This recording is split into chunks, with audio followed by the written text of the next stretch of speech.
Assalamualaikum warahmatullahi wabarakatuh. Alhamdulillahi rabbil alamin. Wal aqibatu lil muttaqin wala udwana illa 'alal zalimin. Asyhadu an la ilaha illallah wahdahu la syarika lah wa asyhadu anna Muhammadan 'abduhu wa rasuluh. Allahumma salli ala sayyidina Muhammad wa ala ali sayyidina Muhammad. Pemirsa pesantren virtual TV dimanapun Anda berada, pada pertemuan kita kali ini kita akan membahas mengenai poin yang kedua dari orang-orang yang tak dicintai oleh Allah Subhanahu wa taala. Melanjutkan pembahasan kita pada pertemuan yang lalu, yaitu mereka yang tak dicintai oleh Allah Subhanahu wa taala. Di pertemuan yang lalu kita sudah membahas bahwasanya yang pertama yang tak dicintai oleh Allah Subhanahu wa taala adalah hamba-hamba Allah yang melampaui batas. Sekarang yang kedua adalah mereka yang berlebih-lebihan. Di dalam Al-Quranul Karim, dalam surat Al-A'raf, Allah Subhanahu wa ta'ala mengingatkan kita dalam firman-Nya, وَكُلُوا وَاشْرَبُوا وَلَا تُسْرِفُوا إِنَّ اللَّهَ لَا يُحِبُّ الْمُسْرِفِينَ.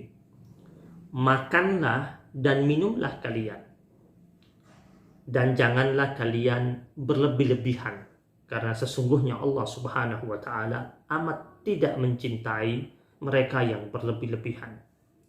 Pemirsa yang dimuliakan Allah Subhanahu wa taala, dalam firman Allah tersebut menggambarkan kepada kita bahwasanya Allah sangat membolehkan kita untuk makan dan minum. Dan memang fitrahnya manusia membutuhkan makan dan minum. Tetapi yang ditekankan oleh Allah Subhanahu wa taala pada nilai berikutnya adalah wala tusrifu, dan janganlah kalian berlebih-lebihan, yang dalam istilah Islam dikatakan dengan istilah al-israf, yaitu berlebih-lebihan dalam hal memakan atau minum, atau mungkin juga berlebih-lebihan dengan hal-hal yang lain. Pemirsa yang dimuliakan Allah Subhanahu wa taala, Al-Imam Jalaluddin Ar-Rumi pernah mengatakan bahwasanya kebanyakan kita hanya berhenti di firman Allah, wa kulu washrabu, dan makanlah dan minumlah, tetapi tidak melanjutkan kepada firman Allah berikutnya, yaitu janganlah berlebih-lebihan. Kita adalah makhluk ciptaan Allah Subhanahu wa taala. Tubuh kita adalah produknya Allah Subhanahu wa taala. Allah sangat tahu sampai di mana batas kita harus makan dan batas kita harus minum. Makanya kenapa Allah mengingatkan kita untuk jangan sampai berlebih-lebihan, wala tusrifu. Karena Allah sangat tahu kebanyakan kita pasti sukanya berlebih-lebihan dalam mengkonsumsi makanan dan minuman. Berapa banyak di antara kita yang begitu melimpah makanan dan minumannya yang berada di kulkasnya, atau bahkan terkadang kita menyimpannya sampai lewat masa berlakunya. Padahal Allah mengatakan wala tusrifu, dan janganlah kalian berlebih-lebihan. Dalam suatu riwayat, Al-Imam Jalaluddin Ar-Rumi mengkisahkan tentang hewan-hewan yang diciptakan oleh Allah Subhanahu wa taala. Ketika beliau mengangkat firman Allah dalam surat Luqman tentang Allah Subhanahu wa taala menjelaskan kepada kita tentang suara yang terburuk. Suara yang terburuk menurut Allah Subhanahu wa taala adalah suaranya keledai. Kata Imam Jalaluddin Ar-Rumi, kenapa suara keledai dikatakan oleh Allah Subhanahu wa taala suara yang terburuk? Menurut beliau, ketika Allah Subhanahu wa taala menciptakan hewan-hewan, binatang-binatang itu telah diciptakan. Kemudian setelah mereka dihadirkan ruh dalam jasad mereka tersebut, hewan-hewan tersebut bertasbih, bertahmid. Suara-suara mereka bertasbih dan bertahmid, mensucikan Allah, memuji Allah, mengagungkan Allah Subhanahu wa taala. Tapi ada salah satu hewan yang tak bersuara, dia diam. Kemudian setelah seluruh hewan-hewan tadi yang tadinya bertasbih dan bertahmid, mereka diam. Tak lama kemudian dalam kesunyian dan keheningan tersebut, keledai ini tiba-tiba dia bersuara. Dan dengan suara yang begitu kencang. Dan ketika ditanya, apa yang menyebabkan dia bersuara? Dan suaranya bukan bertasbih dan bertahmid, tetapi dia berteriak.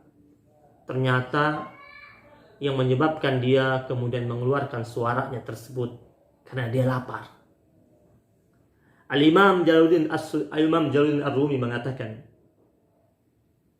inilah keledai yang ternyata suaranya keluar di saat dia lapar.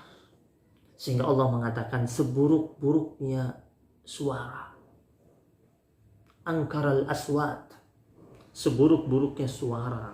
Suara keledai, kata Allah Subhanahu wa ta'ala. Lalu apa kaitannya dengan kehidupan kita manusia? Ulama mengatakan manusia yang bersuara dengan suara yang begitu kencang semata-mata untuk kepentingan perutnya, maka dia tidak akan berbeda jauh dengan keledai.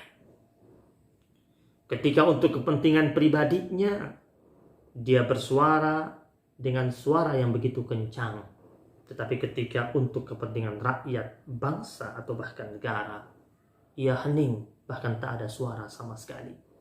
Maka dikatakan sebagai suara yang terburuk. Jemaah yang dirahmati Allah Subhanahu wa ta'ala.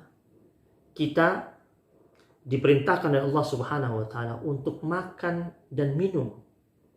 Tetapi dalam makan dan minum tersebut, jangan berlebih-lebihan. Mereka yang konsumtif, orang yang israf adalah orang yang konsumtif. Yang membeli sesuatu dengan uangnya, tetapi sesuatu tersebut memang tidak dibutuhkan dan diperlukan olehnya. Jika kebutuhannya adalah 3 mobil, untuk apa dia memiliki 5 mobil? Jika kebutuhannya cuma 1 mobil, untuk apa dia sampai memiliki 2-3 mobil? Inilah yang Allah katakan, wala tusrifu, janganlah berlebih-lebihan. Kita diperintahkan oleh Allah untuk berbelanja dengan menggunakan harta yang kita miliki tersebut dengan cara-cara yang tidak israf, yang tidak konsumtif.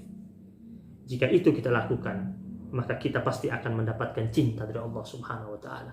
Tetapi ketika kita israf, kita berlebih-lebihan, kita membelanjakan sesuatu, tetapi sesuatu tersebut ternyata tidak memiliki fungsi dalam kehidupan kita, maka kita sejatinya sudah berlebih-lebihan.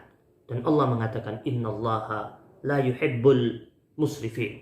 Sesungguhnya Allah Subhanahu wa ta'ala tidak mencintai orang yang berlebih-lebihan dalam kehidupannya. Berlebih-lebihan dalam berbicara, Allah tidak mencintai. Berlebih-lebihan dalam makan, Allah tidak mencintai. Berlebih-lebihan dalam kata-kata pun Allah tidak mencintai. Berlebih-lebihan dalam sikap, Allah tidak mencintai. Berlebih-lebihan dalam dandan, Allah tidak mencintai. Maka kita berusaha untuk menggapai cinta Allah, untuk tidak berlebih-lebihan dalam kehidupan kita. Barakallahu fikum. Semoga menjadi makna buat kehidupan kita semuanya.